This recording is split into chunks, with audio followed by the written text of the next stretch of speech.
그러면 오늘부터 이거 아리가또 오메.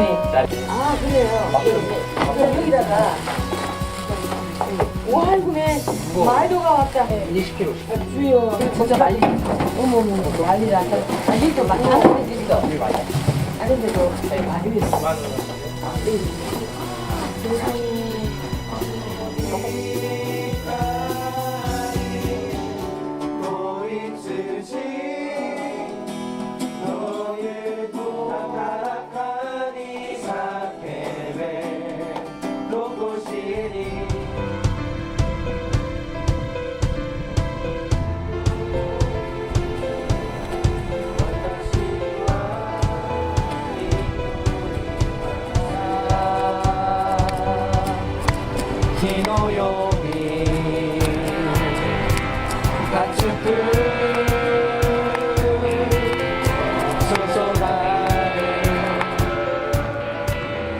사실 가기 전에는 노방전도에 대해서 두려움이 많이 컸어요. 모르는 사람들을 향해서 그렇게 많은 시간을 들여 전도를 한다는 자체가 좀 어려움이 있지 않을까 처음에 싶었는데, 가서 실제로 저희가 찬양도 하고 그분들에게 준비한 전도지 물품들을 나눠줬을 때 하나님께서 그분들의 마음을 녹여주시고 또 저희 전도팀이 잘 할 수 있도록 그 마음들을 이미 다 만져주신 것 같아서 그 시간이 너무 은혜로웠고, 또 다시 한번 그 경험을 하고 싶다는 생각이 있습니다.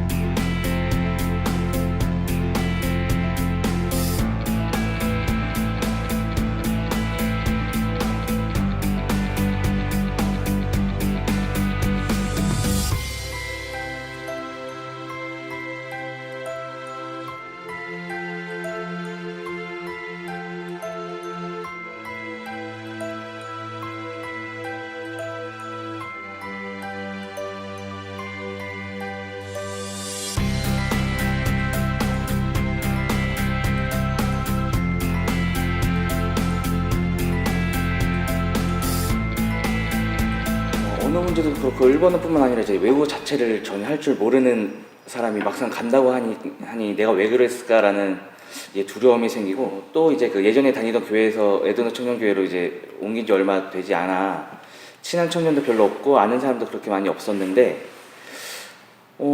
갑자기 내가 간다고 했을 때 이제 좀 내가 왜 그랬을까, 왜 간다고 했을까라는 생각이 이제 갑자기 막 들기 시작했어요. 일본 청년들과 특히 교제하는 시간에서 제가 일본어를 전혀 알아들지도 못하고 일본어를 전혀 할 줄도 모르는 상황이다 보니까 그 부분에서는 좀 제가 좀 많이 힘들었고 좀 아쉬웠습니다. 그래서 일본 선교를 좀 갔다 온 후에는 제가 이제 어설프게나마 혼자서 이제 일본어 기초책을 사서 이제 혼자 공부하면서 이제 다음 선교를 조금이나마 좀 알아듣게 이제 좀씩 이제 공부를 하고 이제 준비를 하고 있습니다.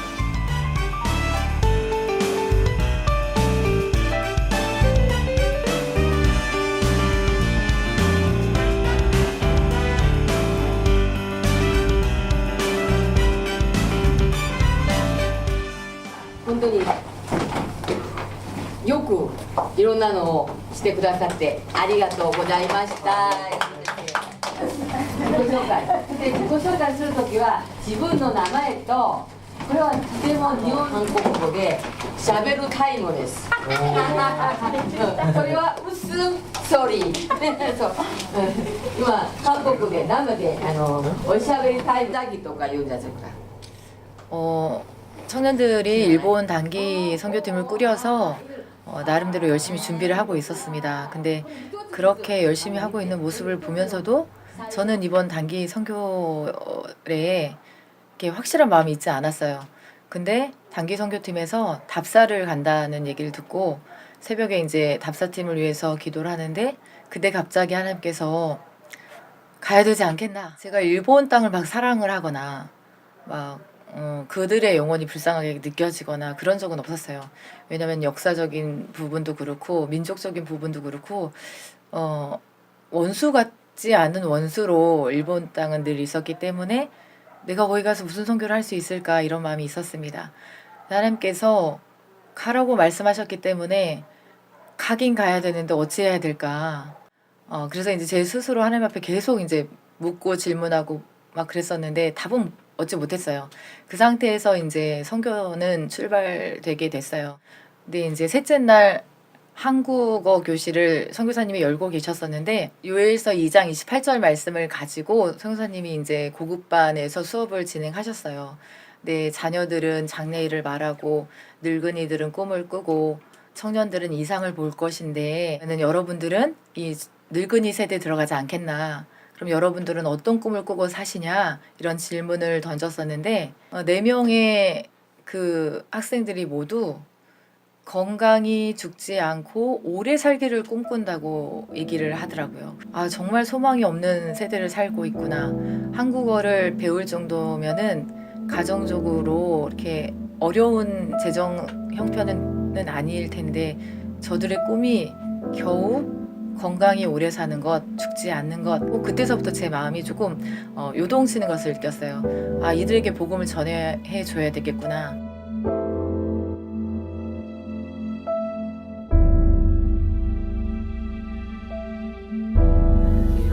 아버지 이제 일본 가기 이틀 남았습니다. 정말 우리가 우리의 마음을 돌아보고 우리끼리 물론 교제하고 하나가 되는 것도 중요하지만 정말 그 영혼들, 우리가 만날 영혼들, 우리가 밟을 그 땅을 위하여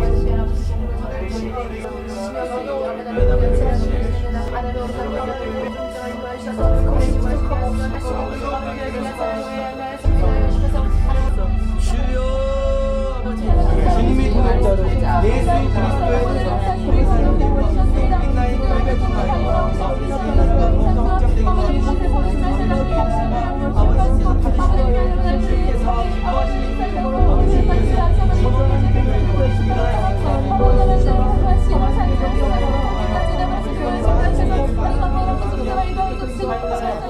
찬양만 정말 열심히 불렀어요.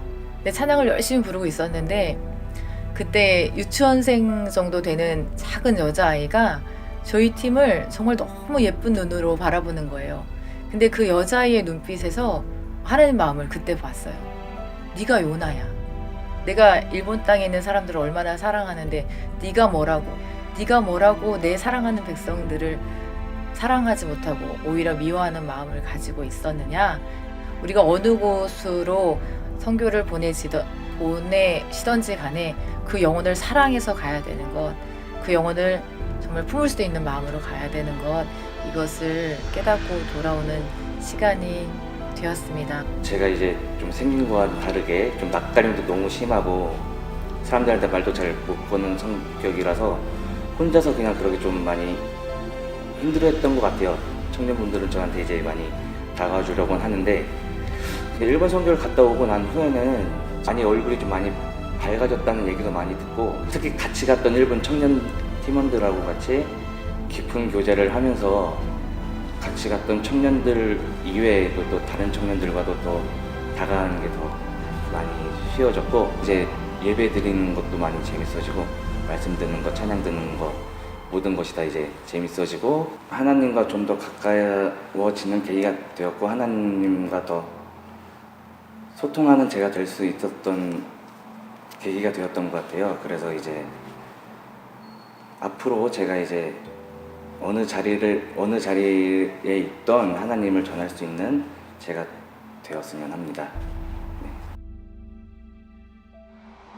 일반 여행을 가게 되면은 그냥 저는 사실 즐거운 것들만 보고 또 내가 먹고 싶은 거, 내가 하고 싶은 거 모든 것들이 다 제가 하고 싶은 거를 하지만은 선교를 통해서 내가 모든 것들을 똑같이 하지만은 나는 항상 하나님과 함께하고 또 같은 팀들을 통해서 같이 영혼 구원을 한다는 자체가 하나님 나라의 큰 도움이고 또 하나님이 원하시는 그런 삶이라고 생각을 합니다. 그래서 저는 다시 그런 양자택일을 한다고 하면은 저는 무조건 선교를 택하겠습니다.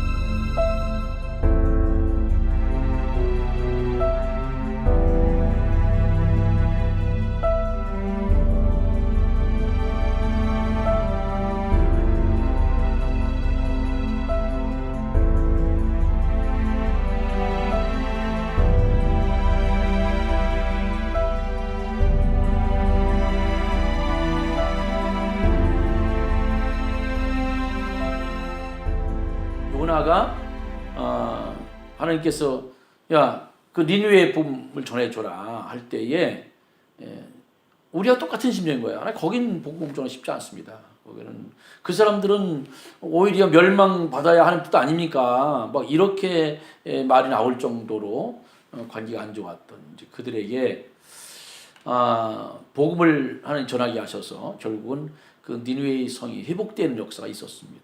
진짜 일본이라는 그 나라가 우리하고 관계도 안 좋고 또 아픈 역사도 있고 이제 그렇긴 하지만 그들을 진짜 멋지게 이길 수 있는 방법은 뭘까? 이건 복음밖에 없겠다 하는 선교 인프라를 구축하는 게 힘들어요. 그걸 이루어야 돼요.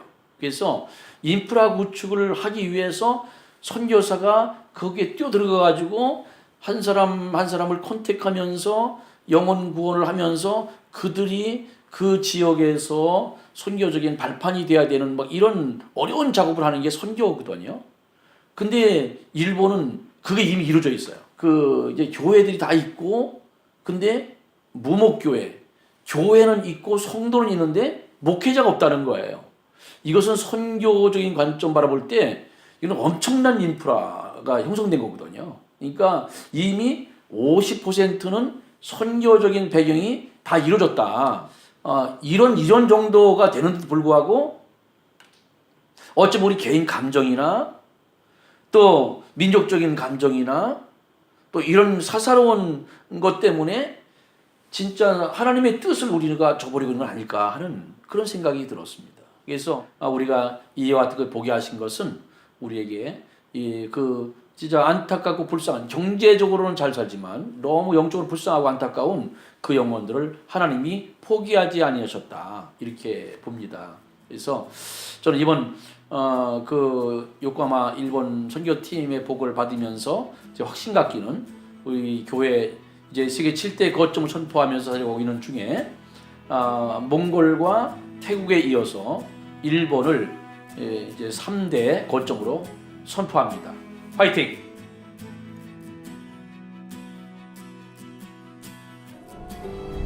いつでもあなたの上に注がれますようにあなたがどこにいるとしても